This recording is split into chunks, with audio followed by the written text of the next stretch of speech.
Hey guys, welcome back to Installation 00.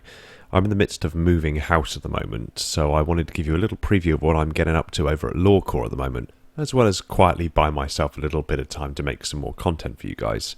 I've got a lot of videos planned for next week. So while you're waiting for those, take a look at this. Hey guys, welcome back to the Lawcore multiverse. Today we're entering the Crysis universe and taking an in-depth look at the Nano Suit, or more specifically, the more advanced Nano Suit 2. Let's move.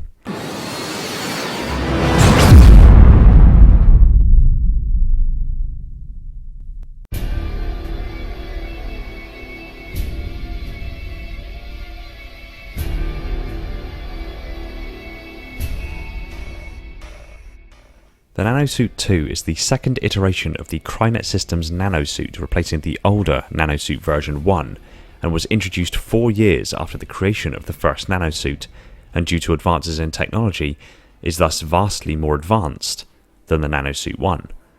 Alcatraz and Prophet are the only known operators of the Nano Suit 2, with the introduction of the Nano Suit 2 is the most technologically advanced piece of hardware in human possession. The first Crynet Nano Suit, while considered practically perfect, still had its flaws, and was already being threatened by the North Koreans' iteration of the suit. The Nano Suit 2 addresses the weaknesses of the earlier model, while also supporting a myriad of new features and hardware. First, the original suit's energy efficiency required significant improvement, and the new gold cobalt oxide lattice boosts the N2's fuel cell capacity by 20%, allowing the operator to remain cloaked for extended durations.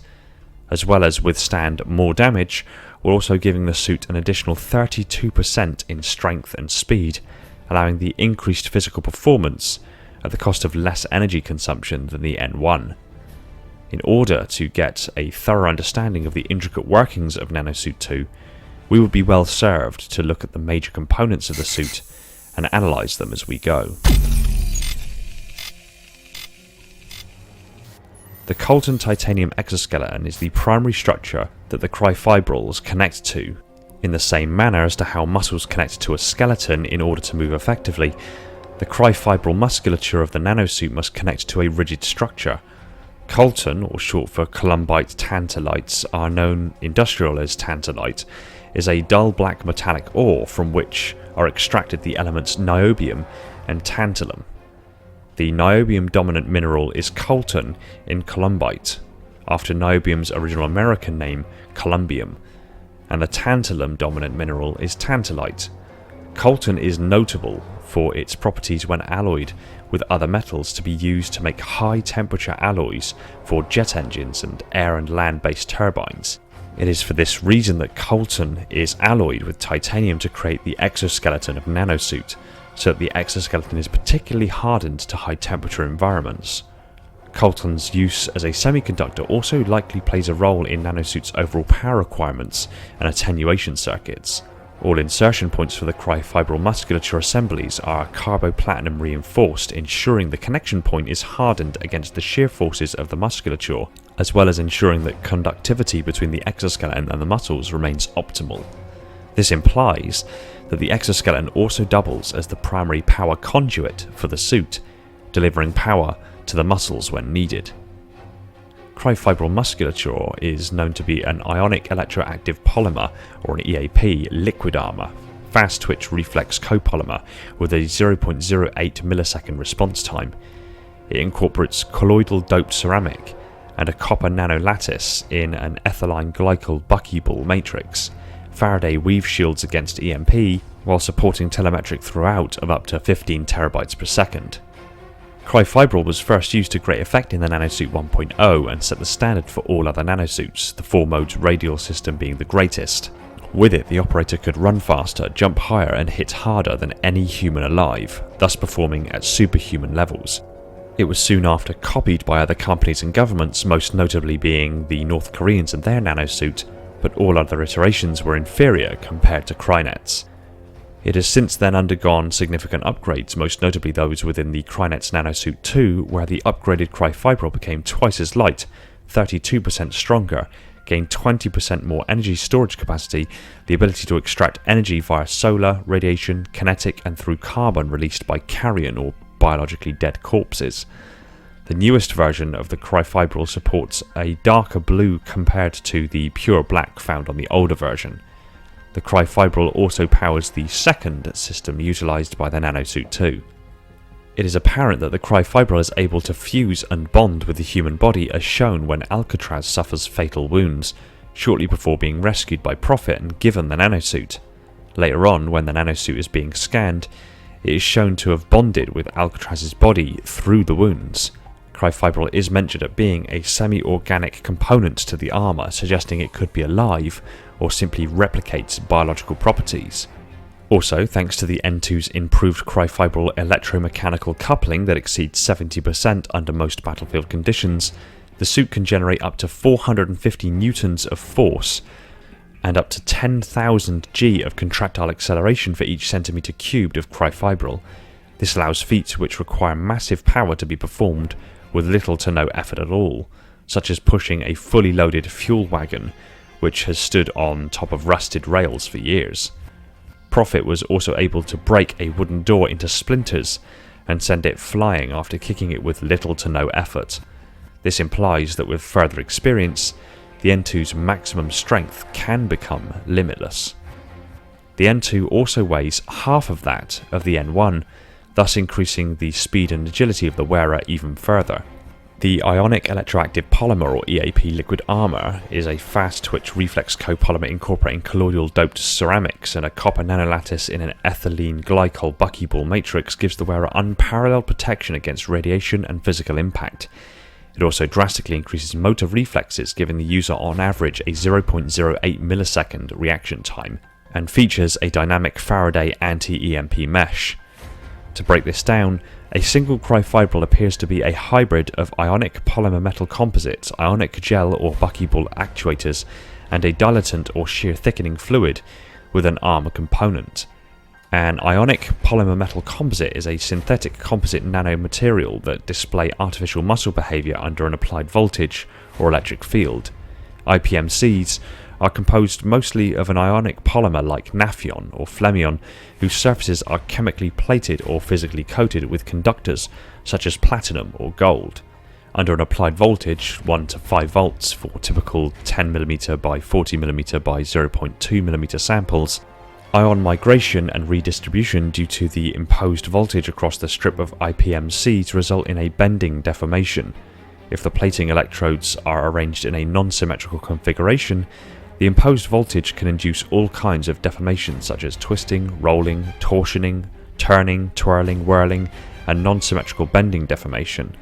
Alternatively, if such deformations are physically applied to an IPMC strip, they generate an output voltage, few millivolts for typical samples, as sensors and energy harvesters.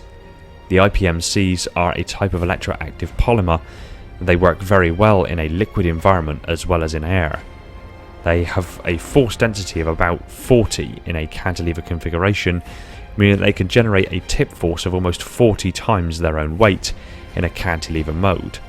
IPMCs in actuation, sensing and energy harvesting have a very broad bandwidth to kilohertz and higher. An ion gel is a relatively new material where an ionic conducting liquid is immobilized inside a polymer matrix. This allows the design of unique materials with high ionic conductivity combined with the ease handling properties of the solid state. To create an ion gel, a block copolymer is polymerized along with an ionic liquid so that self-assembled nanostructures where the ions are selectively soluble. Ion gels can also be made using non-copolymer polymers such as cellulose. Ion gels have been successfully used as gate insulators for field effect transistors, which reduces the voltage requirements. A dilatant is a non-Newtonian fluid where the shear viscosity increases with an applied shear stress. This behaviour is only one type of deviation from Newton's law, and it is controlled by such factors as particle size, shape, and distribution. The properties of these suspensions depend on the Haymaker theory and van der Waals forces and can be stabilised electrostatically or sterilically. Shear thickening behaviour occurs when a colloidal suspension transitions from solid state to a state of flocculation. A large portion of the properties of these systems are due to the surface chemistry of particles in dispersion, known as colloids.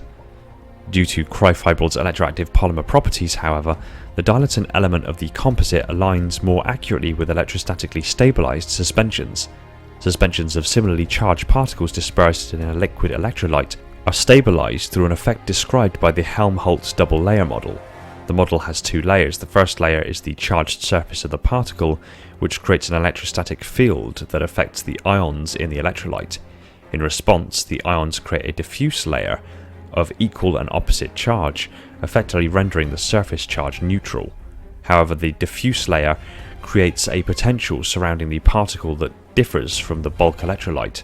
This diffuse layer serves as the long-range force for stabilization of the particles. When particles near one another, the diffuse layer of one particle overlaps with that of the other particle, generating a repulsive force.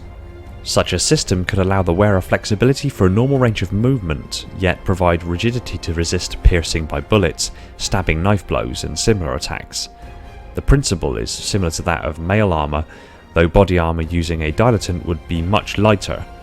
The dilatant fluid would disperse the force of a sudden blow over a wider area of the user's body, reducing the blunt force trauma. However, against slow attacks which would allow flow to occur, such as a slow but forceful stab, the dilatant would not provide any additional protection. In one study, standard Kevlar fabrics was compared to a composite armor of Kevlar and a proprietary shear thickening fluid. The results showed that the Kevlar fluid combination performed better than pure Kevlar material, despite having a less than 1/3 the Kevlar thickness. The suit can withstand anything short of a direct hit with a battlefield nuke. In 3 out of 5 simulations, the N2 can withstand point-blank detonation of a Lockheed AAF-212 circuit breaker, although results may vary during combat. All of these constituent components result in a fibre that acts as a muscle fibre, able to output significant force above the force of human muscle fibres, while simultaneously being lightweight, able to absorb energy, protect the wearer from radiation, heat and electromagnetic pulses, reactive to electrostimulation to produce various nanoscale effects by harnessing nanomachines impregnated into the ionic gel of the suit, and also act as a liquid armour, making Cryfibril one of the most sophisticated materials ever created. Nanosuit 2 is powered by an extremely efficient multi-cell fuel cell power plant. A fuel cell is an electrochemical cell that converts the chemical energy of a fuel, often hydrogen, and an oxidizing agent, often oxygen, into electricity through a pair of redox reactions.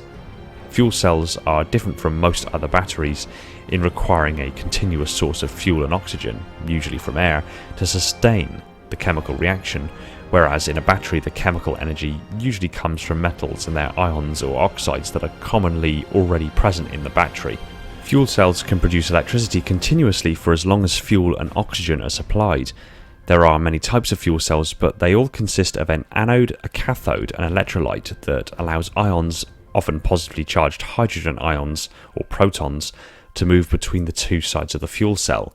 At the anode, a catalyst causes the fuel to undergo oxidation reactions that generate ions.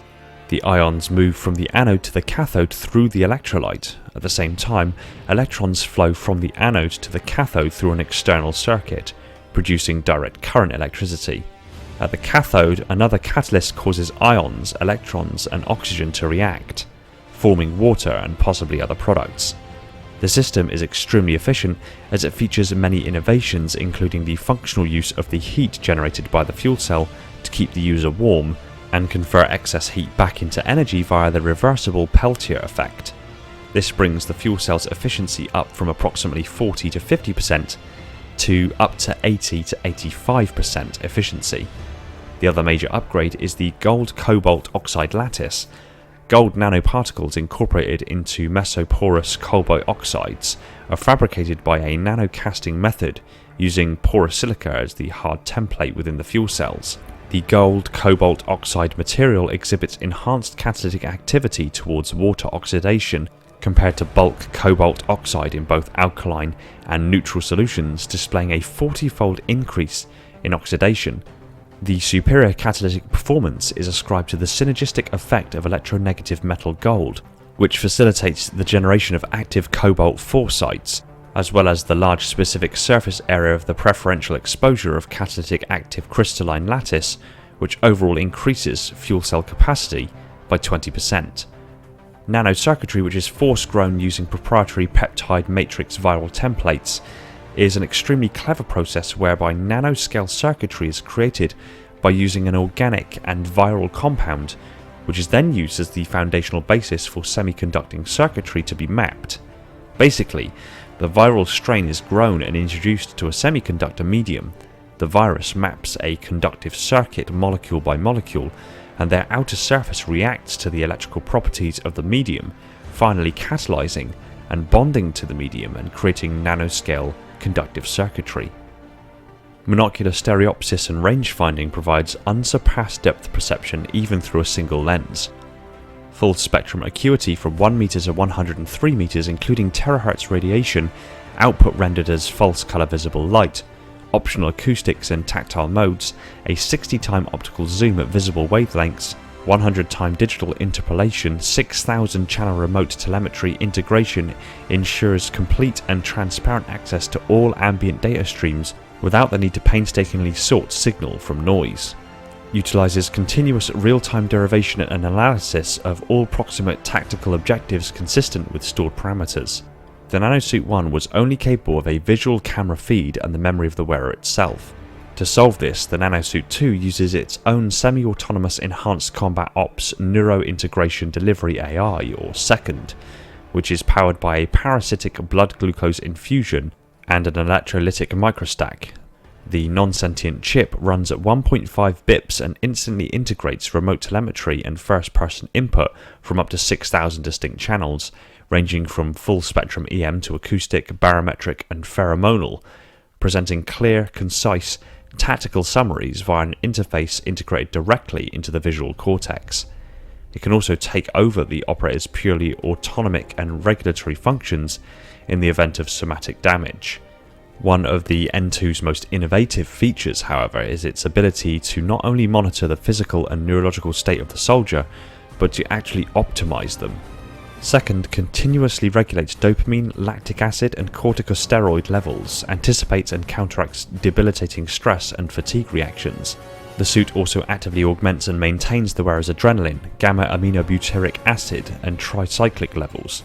It should be noted, however, that prolonged exposure to antagonistic neuroinhibitory mechanisms can result in long-term damage to metabolic systems. The suit's dual intake UV HEPA filters traps particulates as small as 500 nanometers, kills biologicals and neutralizes a wide range of chemical agents without compromising tidal flow. The suit has also been confirmed to make use of Ceph technology, as stated by Psycho, and the fact that Profit's N2 can use other Ceph technology at will. Profit's Nanosuit 2.0 has the ability to interface with and use Ceph weapons, for example the pinch rifle used by Ceph grunts and Ceph reavers. Meanwhile, Ceph weapons have to be modified for use by those wearing Nanosuit 1.0s, although the modification is fairly minimal and could be performed in the field. The 2.0 could also reverse engineer the Ceph Spore bioweapon using a bioagent called the Tunguska iteration, allowing it to recode the spore to be lethal to Ceph instead of humans. It is unknown if a Nanosuit 1.0 could also interact with Ceph spores in such a way. The Nanosuit 2 is also capable of repairing itself and its user from serious damage in a matter of a few hours, as seen in the case of Prophet when he crashed into Lingshan from outer space at night. The heat generated during his re-entry into the atmosphere burned him and his suit significantly, leading to the suit to repair itself by dawn. The suit also improves and continually evolves upon data collection technology and upon receiving both physical and internal damage. Since the suit evolves every time it gets damaged and reinforces itself to that damage over time, the suit being burned away might have forced the suit to develop into a much more powerful version, being rendered invulnerable to almost all kinds of damage. The suit is known to suppress pain to the point where one cannot feel anything even when just touched, for example, a handshake. The suit is also capable of seeping into any wound and fix it at an incredibly drastic rate, as seen in the case of Alcatraz, whose damaged lungs were fixed, albeit at the cost of his larynx, and the suit permanently bonding into his body, and that imminent death would occur due to the fact that his lungs became dependent on the suit's repairing systems forever. Because of these features, it is implied that Nanosuit is not only capable of being a life support system, but also capable of permanently immunizing its wearers from all toxins, venoms, and diseases of all forms, known and unknown, biological or man-made. This also implies that the suit has a regenerative healing factor unparalleled by any other type of healing factor, meaning even the Hayflick limit is bypassed because the telomerase are prevented from shortening, allowing a cell to divide indefinitely. The suit also renders aging impossible, as it can also store the entire personality and body of its user should they ever part, therefore keeping the original user immortal in some way or another, allowing the user to take some other user's body for their own. The developmental history of the N2 is unknown, other than the fact that it was created 4 years after the introduction of the first Crynet Nanosuit, and used by Prophet shortly after its creation. Prophet then passed it on to Alcatraz, who was assimilated by the suit and became a second incarnation of Prophet. The Nanosuit's core modes are described in the following. Maximum armor. Energy is diverted to tightening of the suit's outer weave, increasing density and thus enabling deflection of oncoming high-speed projectiles. Blunt trauma and high energy emissions are also absorbed. This depletes the suit's power rather than the wearer's health. It should be noted that due to the suit's increased bulk, footsteps are louder and the wearer's stealth properties are significantly reduced if operating on certain terrains, such as concrete or brick. A prominent glow will flow from the suit's fibers as it channels power dampening energy. If the user were to look closely enough while armoured, they would see teeth-like structures agglomerated on each cell of the Cryfibril. This is caused by the nanomachines present within the suit's ionic gel. The activation of the armor system diverts energy to the suit's outer weave of Cryfibril, which, as previously discussed, is a liquid armor and an electrostatically stabilized suspension, causing the weave to harden and tighten, but also triggers the nanomachines to permeate the outer weave and form into ultra-dense carbide nanostructural armor plating. All of these features make the outer shell of the Nanosuit 2 nearly entirely bulletproof.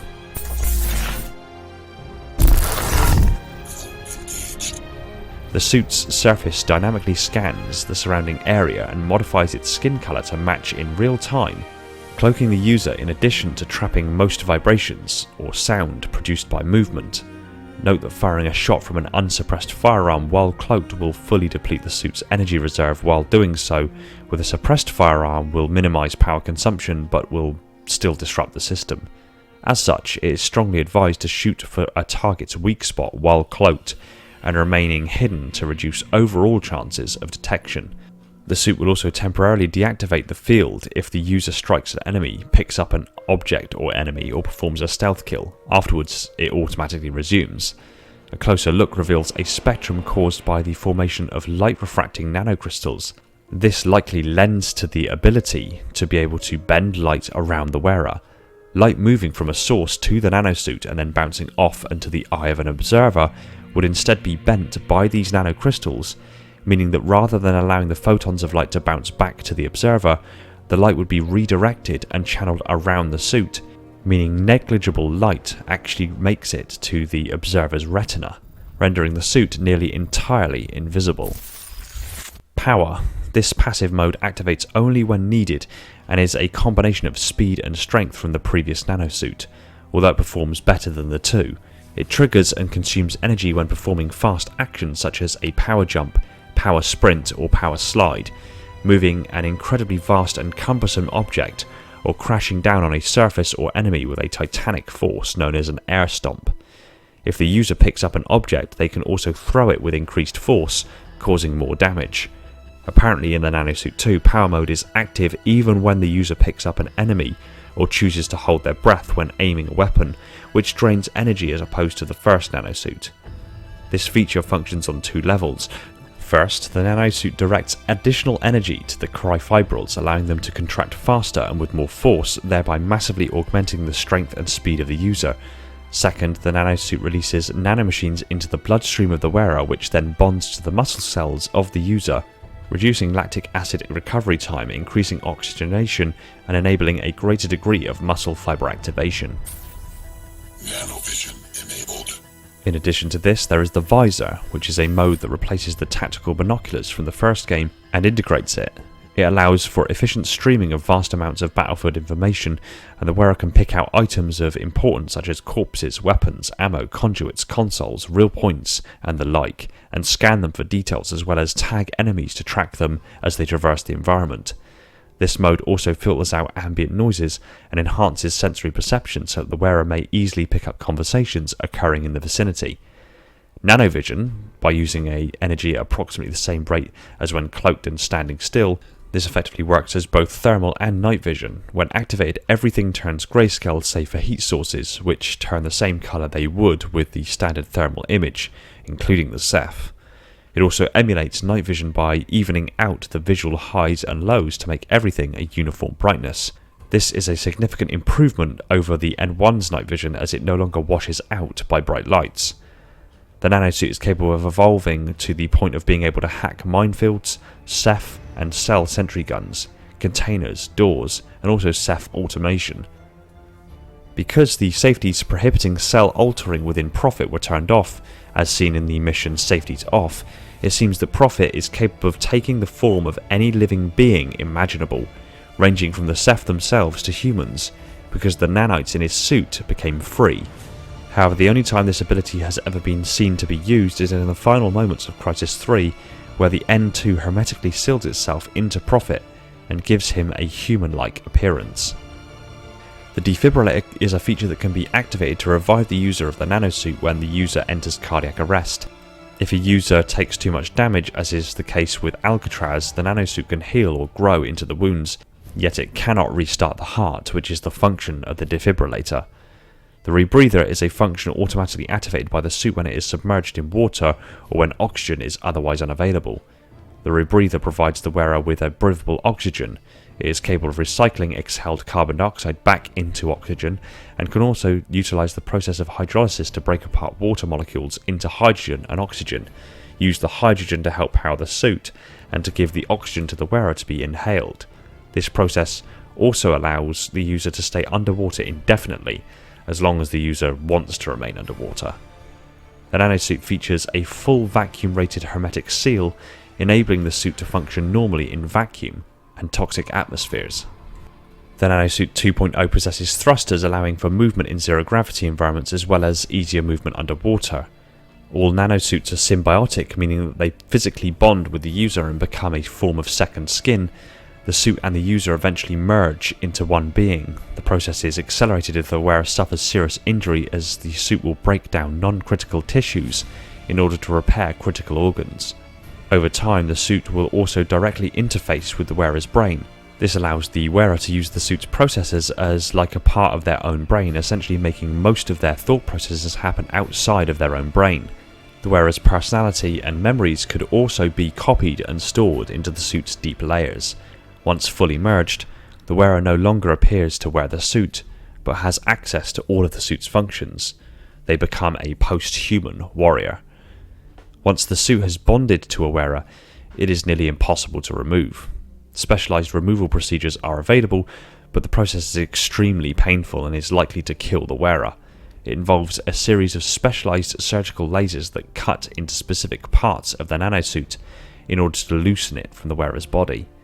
A specialized bodysuit could be worn underneath the nanosuit, preventing physical bonding and allowing the wearer to comparatively easily remove the suit after entering a command into the palm interface. To prevent nanosuit technology from entering enemy hands should the user die, the nanosuit is designed to disintegrate or vaporize on the command of a remote control, usually in the possession of a commanding officer such as Prophet. The disintegration of the suit also results in the disintegration of the corpse inside, theoretically providing a way to kill the soldier for whatever reason. However, depending on the suit's design, disintegration may not be possible with a living body inside.